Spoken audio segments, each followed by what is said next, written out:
Good afternoon. Myself, Dr. Satish PN, and today I'm going to present on a topic prioritization of conservation areas in the tropical wet evergreen forests of Western Ghats, a fragile landscape.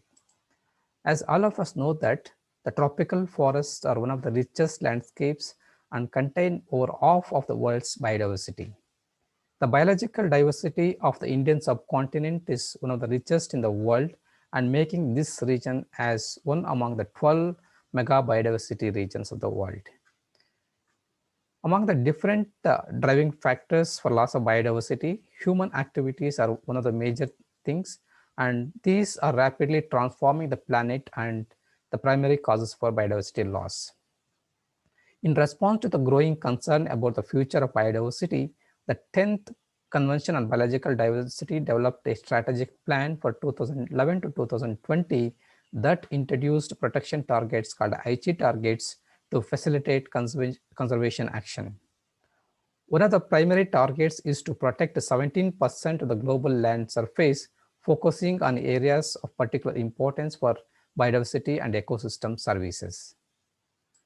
By keeping this in mind, to identify micro hotspots within the hotspot region, that is Western Ghats region, we have selected central part of Western Ghats, that is Karnataka region, and within Karnataka we have selected two districts which have highest forest cover, and the study area was further divided into equal sized grids of 6.25 square kilometers.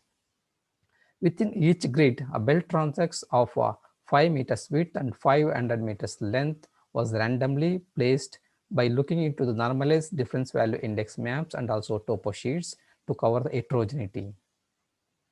Totally 22 such grids were laid in both the districts, and all the trees which are equal or more than 30 centimeter GBH were measured, and they were botanically identified, and the same was used for further calculation of computation of diversity parameters. This map shows the distribution of our transects in both the districts, that is Kodagu and Uttara Kannada.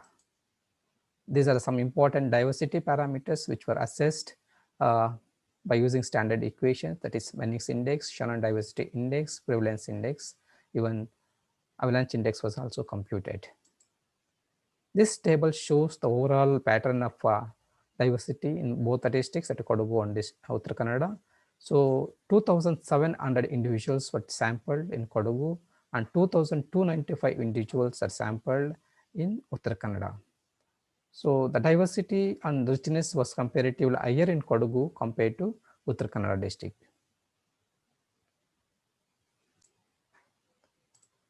So this table shows the patterns of tree species richness and diversity among the different locations which were sampled in Kodagu districts. So the species richness varied from 33 to 70 among the different locations. Similarly, the threatened species varied from 3 to 11, and endemic species varied from 3 to 16, and Shannon diversity index varied from 2.48 to 3.79. The avalanche index, which will take into account of species, genera, family, order, etc., it also varied across the locations, and it varied from 1.17 to 1.81. The prevalence index, which will talk about the unique species present in different locations, which also varied from 0.35 to 0.45. So the difference, that is difference between the maximum and minimum value was considered, and based on that, rankings were given for these parameters. That is, for example, species richness is less than 45 means rank 1 was given, and species richness 45 to 57 rank 2 was given, and that the species richness is more than 57, rank 3 was given. Similarly, these ranks were also assigned for threatened species, endemic species, Shannon diversity index, and also prevalence index. By summing up all these ranks for different parameters in different locations, we have calculated conservation priority area score, and which varied across the locations. By looking into this CPS score, we can identify some areas which are relatively high in diversity, and these areas can be called as micro hotspots of biodiversity. So in Kodagu region, Brahmagiri, Makutta, and Bishettigiri regions are relatively higher in diversity, both in terms of species richness, threatened species, endemic species, unique species, etc. And these areas can be called as micro hotspots within Kodagu district.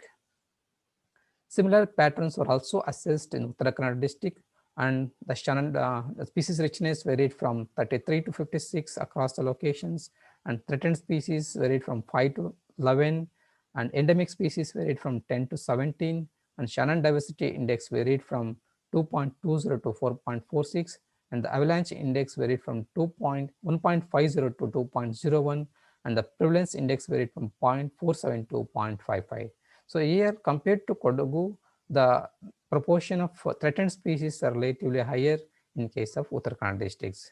Again, we have assigned a ranks for these values, and based on these rankings, CPS score was calculated, and again, micro hotspots within the hotspot region was identified.